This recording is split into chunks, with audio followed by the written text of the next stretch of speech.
bit biased towards this location. আমি পাশেই বড় হয়েছি. You can understand this is my childhood, trying to spend my most of my life here as well.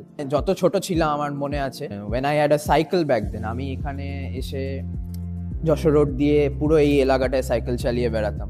এইখানে এই particular এরিয়াটায় আমি থাকতে চাইছি বিকজ আমি এখানে বড় হয়েছি. তো মানে মোটামুটি you can understand যে if a person gets settled at one place, then he will try to stay there as long as possible. মানে ইনার্শিয়া একটা হয়ে গেছে.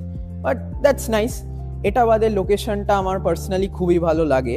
তার কয়েকটা কারণ আছে, যেরকম ওইদিকে একটা মাঠ আছে, মাঠে আমরা খেলতাম.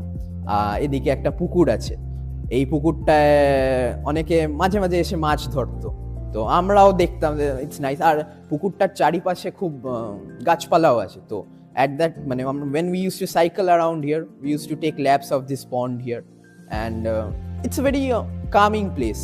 খুব একটা হাল্লা হুল্লা হয় না, ইটস নাইস আর কি. ওপর থেকে মানে আমি তো পাশেই থাকি, তো আমার বাড়ির ছাদ থেকে লেক টাউন ক্লক টাওয়ারটাও দেখা যায়. So that is also nice. যেরকম আমি বললাম যে location is very nice. Airport is nearby, Shyambazar এইদিকে খুব কাছে আছে, মেট্রো আছে, এইদিকে সেক্টর 5 আছে. তো location is absolutely nice. You get মানে best of all the things in north Kolkata.